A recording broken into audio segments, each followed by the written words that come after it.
Assalamualaikum warahmatullahi wabarakatuh. Sebelumnya kami sangat berterima kasih karena kalian mau menonton video yang telah kami buat. Video yang kami buat ini untuk memenuhi tugas manajemen pendidikan. Nah, kita itu akan membuat video tentang evaluasi dari pembelajaran. Sebelum masuk ke materi, saya akan memperkenalkan siapa saja anggota dari kelompok kami. Oke, yang pertama ada Mbak Muayyadah, yang kedua ada Mbak Anissa Rahmawati, yang ketiga ada Mas Danu Ruspiantoko, dan yang keempat ada saya sendiri yaitu Yaya Urnila. Oke teman-teman, kalian bisa stay tune dengan materi yang akan kita sampaikan. Oke, yang pertama materinya adalah tentang evaluasi oleh administrator sekolah. Ada pertanyaan, kenapa sih manajemen itu sangat berpengaruh terhadap evaluasi administrator sekolah? Karena manajemen ini merencanakan setiap evaluasi atau kebijakan-kebijakan yang baru untuk menyatakan atau menempatkan pada penilaian. Nah, penilaian ini ditempatkan pada jenis variabel tertentu. Akan tetapi yang diperlukan adalah serangkaian tes untuk menentukan validitas data sehingga dapat dipakai sebagai acuan untuk menerapkan setiap kebijakan atau evaluasi. Bisa dikatakan manajemen ini sangat berpengaruh oleh evaluasi administrator sekolah. Karena apa? Karena kebijakan ini sangat diterapkan karena sangat direncanakan oleh pihak sekolah. Nah, kebijakan-kebijakan ini juga sudah masuk dalam nilai keseimbangan atau memperhatikan resiko yang akan muncul terhadap penerapan kebijakan baru. Materi yang kedua adalah pengertian tes. Tes itu apa sih? Tes adalah instrumen atau prosedur sistematis yang terdiri dari serangkaian pertanyaan yang wajib dijawab oleh siswa untuk menentukan sejauh mana pengetahuan mereka yang nantinya akan dinilai dengan skor atau nilai. Nah, tes ini juga menjadi salah satu acuan penilaian kepada siswa sebagaimana siswa itu dapat mengikuti pelajaran yang telah disampaikan oleh guru. Tapi jangan salah ya teman-teman, tes ini bukan menjadi satu-satunya aspek atau penilaian dari guru. Banyak sekali faktor-faktor lain seperti aspek sikap, kemudian ketanggapan. Nah, itu juga bisa menjadi penilaian atau tes secara informal. Tidak jauh dengan tes ini sifatnya itu sistematis atau telah direncanakan. Jadwalnya telah direncanakan, kemudian apa saja mapel yang akan diteskan. Jadi dari adanya tes tersebut, setiap individu akan bisa menilai dirinya sendiri, sejauh mana pengetahuannya, pengalamannya, kemudian apa saja hal-hal yang kurang yang ada di dalam dirinya. Selanjutnya adalah penilaian. Penilaian itu proses dari membuat penilaian berdasarkan data. Analoginya, kamera adalah alat digunakan untuk mengambil gambar. Nah, alat ini yang disebut tadi dengan tes, dan gambar analog ini yang disebut dengan penilaian dengan cara tertentu. Penilaian sendiri mendokumentasikan, mengukur, dan menghasilkan data dari tes untuk mengambil informasi yang disembunyikan di dalam tentang pembelajaran individu, sikap, dan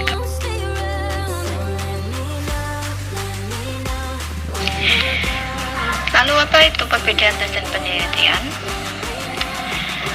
Kalau tes itu adalah alat atau instrumen untuk menangkap data, sedangkan penilaian adalah prosesnya. Nah, proses untuk mengambil sebuah data itu ya dinamakan penilaian. Nah, kamera itu adalah alat untuk mengambil gambar analog. Gambar analog itu berasal dari proses. Proses itu tadi disebut dengan penilaian. Dengan sebuah tes dengan cara tertentu.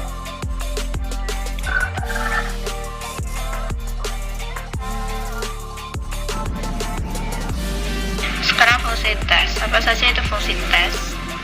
Fasilitas ada 3. Untuk mengetahui jawaban-jawaban yang masih dipertanyakan dan bisa diakui validasi dari separator nilai. Yang kedua, menunjukkan tujuan yang hendak dicapai. Yang ketiga, evaluator sementara terhadap berbagai kendala. Sementara terhadap berbagai kendala. Jadi fungsi tes itu tadi untuk mempertanyakan, untuk mengetahui jawaban.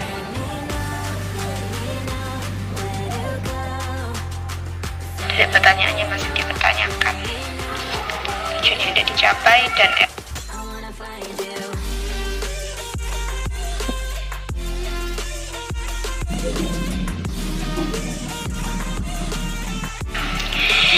keabsahan dalam tes itu bisa diakui validnya, diukur dari segi apa saja.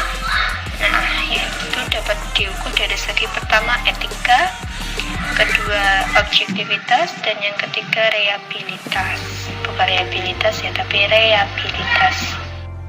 Yang selanjutnya adalah etika. Tes International Commission, etika menggambarkan kriteria untuk menilai kesesuaian perilaku, baik itu tindakan, keputusan, atau pendirian intelektual. Tapi ada unsur moral untuk itu menjadi etis yang melampaui apa yang disyaratkan oleh hukum. Dalam situasi dilema etis seperti itulah, prinsip-prinsip etis seseorang menentukan perilakunya. Sehubungan dengan pernyataan sebelumnya, kekhawatiran tentang etika atau kode etik mempengaruhi validitas data. Berkaitan dengan etika pengujian, ada 2 prinsip utama yang mengatur prosedur pengujian dan yang harus dipatuhi oleh semua profesional pengujian.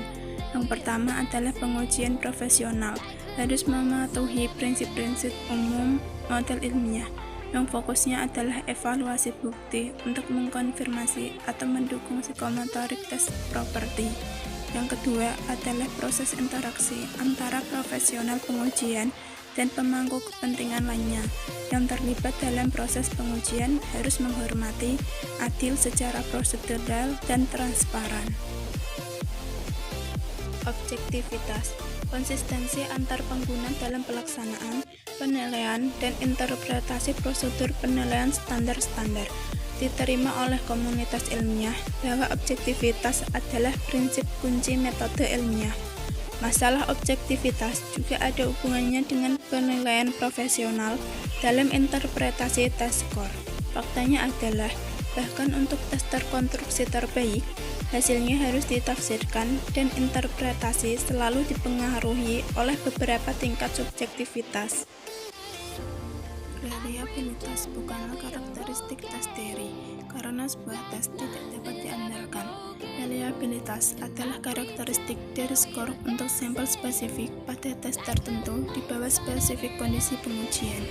Ini karena keandalannya berdasarkan korelasi, dan korelasi adalah sampel spesifik. Reliabilitas merupakan keandalan data, karena skor yang ada. Reliabilitas seperti validitas adalah generik istilah yang mengacu pada berbagai pertanyaan penelitian dan jenis bukti. Validitas tes. Validitas berkaitan dengan penggunaan dan interpretasi dari tes, dan bukan kesimpulan yang ditarik dari interpretasi, dan bukan merupakan karakteristik dari setiap tes yang diberikan.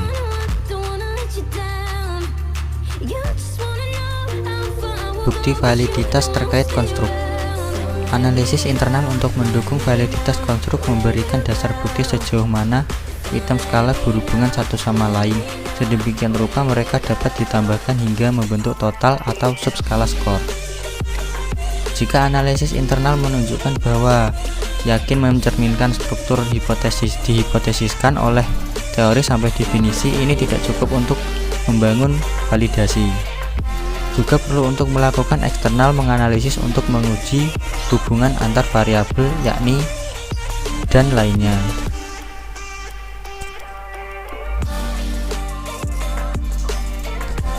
Pengujian yang terbaik di sekolah. Dalam edisi khusus pengukuran, penelitian dan perspektif interdisipliner, Edward Hertel dalam artikel bagaimana pengujian seharusnya perbaiki sekolah. Konsep yang diperluas validasi membuat perbedaan antara apa yang dia panggilan mekanisme langsung dan mekanisme tidak langsung. Yang menarik dalam mekanisme tidak langsung, seperti Mary Garner 2013 dalam komentarnya di masalah yang sama menjelaskan mekanisme tidak langsung adalah efek pengujian yang dimaksudkan dan diantisipasi yang tidak memiliki ketergantungan langsung pada informasi tertentu. Skor memberi tentang konstruk yang mendasarinya. Sekian video dari kami. Akhir kata, wassalamualaikum warahmatullahi wabarakatuh.